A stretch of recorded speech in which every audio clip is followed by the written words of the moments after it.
नमस्कार बच्चों। हमने इससे पहले वाले वीडियो में कक्षा 7 का द्वितीय पाठ दुर्बुद्धि विनश्यति का अनुवाद जाना था। अब हम उसका अभ्यास देखेंगे। अभ्यास के साथ इस पाठ में आए कुछ कठिन शब्दों को हम देखते हैं। दत्तम, दिए हुए। विस्मृत्य, भूल कर। भूमौ, धरती पर। पौरही, नागरिकों को या ग्वालों द्वारा। सुहृदाम, मित्रों की।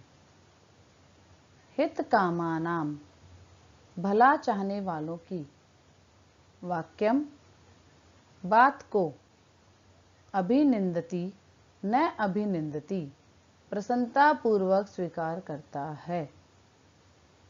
दुर्बुद्धि, बुरी बुद्धि वाला।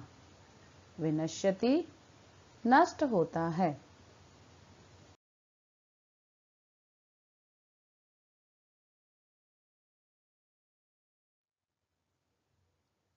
अभ्यास।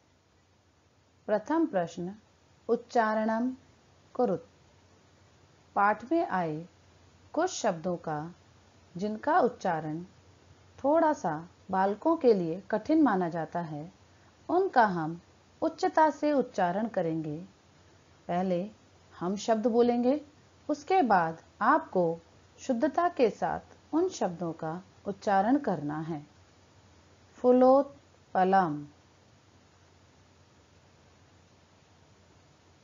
अवलंब्य। पकत्वा, कम्बुग्रीवः। आवाभ्याम, भक्षिष्यामि। उक्तवान, हृदम। सुहृदाम, भवद्भ्याम। उड्डीयते, भ्रष्टः।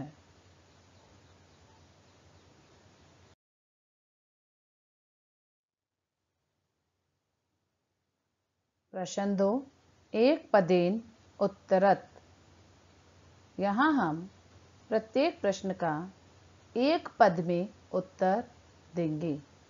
जो भी यहाँ प्रश्नवाचक शब्द लिखा है, उसके स्थान पर हम एक उत्तर पद लिखेंगे। क कूर्मस्य किम नाम आसीत। कछुए का क्या नाम था। किम नाम आसीत, कम्बुग्रीवः। कछुए का नाम कम्बुग्रीवः था। सर तीरे के आगच्छन्। तालाब के किनारे कौन आए थे। उत्तर है धीवराहा। मछली पकड़ने वाले मछुआरे तालाब के किनारे आए थे। ग कूर्मः केन मार्गेण अन्यत्र गन्तुम इच्छति। कछुआ किस मार्ग से अन्य स्थान पर जाना चाहता था। केन, इसके स्थान पर आएगा आकाश मार्गेण, कि कछुआ आकाश के रास्ते से दूसरे स्थान पर जाना चाहता था। लंबमानम कूर्मम दृष्ट्वा के अधावन। लंबमान यानी लटकते हुए कछुए को देखकर के अधावन, कौन दौड़ने लगे। उत्तर है पौराहा, कि लटकते हुए कछुए को देखकर जो नीचे जो व्यक्ति खड़े थे, लोग खड़े थे, वह दौड़ने लगे।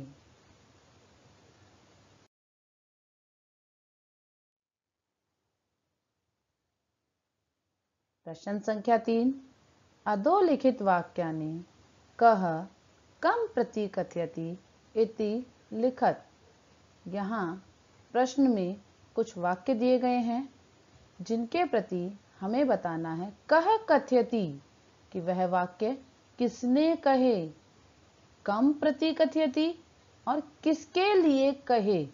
तो कै कथयति में हम लिखेंगे कि उन वाक्यों को किसने बोला है, और कम प्रति कथयति में हम लिखेंगे कि वो किसके लिए बोले गए हैं या किसको कहे गए हैं। एक उदाहरण है, प्रातः यद उचितम तत् कर्तव्यम, कि सुबह जो उचित होगा वह हम करेंगे। कह कथयति किसने कहा था, हंसौ, यह दोनों हंसों ने कहा था। कम प्रति कथयति किसके लिए कहा था, कूर्मम प्रति, अर्थात कछुए को कहा था।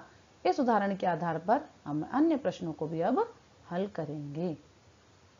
क, अहम भवद्भ्याम सह आकाश मार्गेण गंतुम इच्छामि, मैं आप दोनों के साथ आकाश के रास्ते से जाना चाहता हूँ।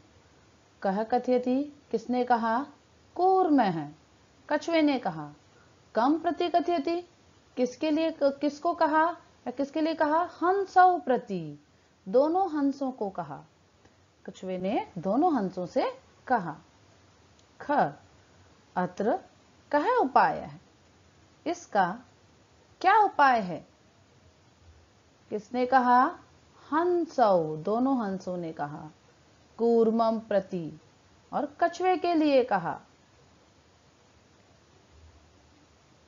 अहम उत्तरम न दास्यामि, मैं उत्तर नहीं दूंगा। कह कथयति किसने कहा, कछुए ने कहा, कूर्मः। कम प्रति कथयति किसको कहा, हंसौ प्रति, दोनों हंसों को कहा। यूयम भस्म खादत, तुम सब भस्म खाओ, किसने कहा, कूर्मः, कछुए ने कहा।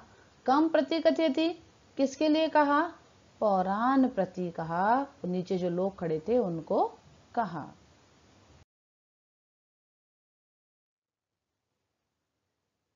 प्रश्न संख्या 4, मंजूषात् क्रियापदम चित्वा वाक्यानि पूरयत। यहाँ एक मंजूषा दी गई है जिसमें कुछ क्रियापद दिए गए हैं, धातु रूप दिए गए हैं, जिन्हें हम क्रियाएं कहते हैं या धातु रूप कहते हैं। उनको नीचे दिए गए उत्तर के प्रश्न के साथ उत्तर के रूप में हमें लिखना है कि इन वाक्यों को पूरा करना है। इनमें क्रिया के बिना वाक्य हैं, जैसे इनमें क्रिया लगेगी यह वाक्य पूर्ण हो जाएगा। तो प्रत्येक वाक्य में ऊपर से क्रियापद चुन के हमें लगाना है।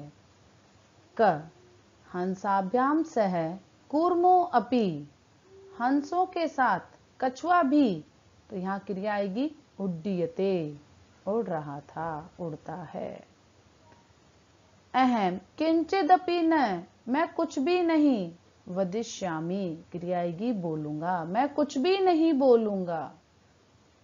यह हित कामान सुहृदाम वाक्यम न अभिनंदति, जो हितकारी वचन बोलने वाले मित्रों की वाक्यों को न, क्रिया आएगी अभिनंदति, प्रसन्नता पूर्वक स्वीकार नहीं करता है। एक है कूर्मे अपि, तत्रैव, क्रिया आएगी प्रतिवसति, इसमें एक कछुआ भी वहां ही रहता था। अहम आकाश मार्गेण अन्यत्र गंतुम इच्छामि, मैं आकाश के रास्ते से अन्य स्थान पर जाना, क्रिया आएगी इच्छामि, जाना चाहता हूँ। च, वयम गृहं नीत्वा कूर्मं भक्षिष्यामि, मैं हम सब घर ले जाकर कछुए को, क्रिया आएगी भक्षिष्यामि, खा जाएंगे।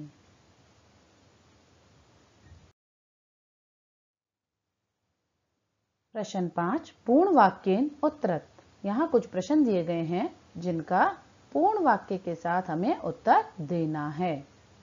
क, कच्छपः कुत्र गंतुम इच्छति, उत्तर है कच्छपः अन्य हृदम गंतुम इच्छति। प्रश्न में पूछा गया था कछुआ कहाँ जाना चाहता है, उत्तर दिया कि कछुआ अन्य तालाब में, अन्य हृदम दूसरे तालाब में जाने की इच्छा रखता है। ख कच्छपः कम उपायम वदति। कछुए ने क्या उपाय बताया? उत्तर है कच्छपः हंसो उपायम वदति। कछुए ने हंसों को उपाय बताया। युवाम एकम काष्ठदंडम चंचवा धार्यताम, कि तुम दोनों एक लकड़ी के डंडे को अपनी चोंच में पकड़ लेना।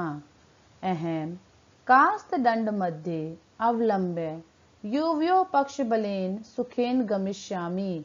मैं लकड़ी के डंडे के मध्य में लटक कर तुम दोनों के पंखों के बल से सुखपूर्वक चला जाऊंगा।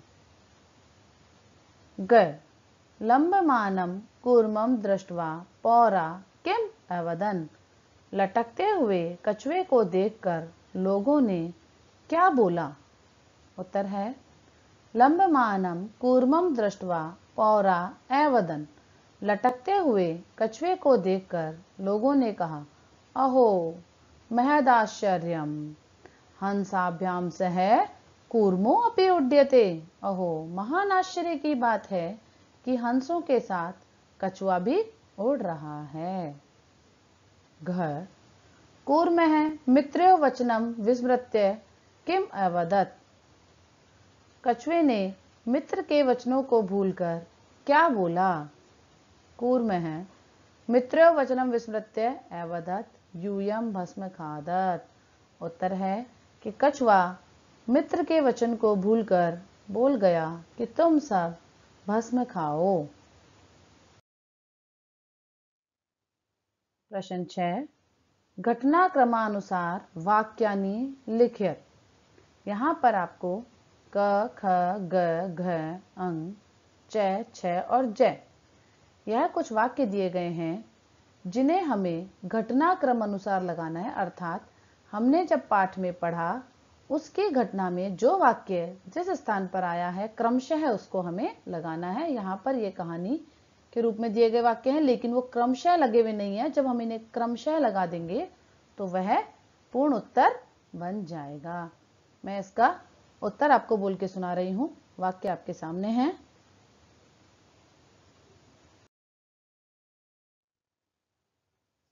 उत्तर है क स्थान पर आएगा कूर्मः हंसौ च एकस्मिन् सरसि निवसन्ति स्मः।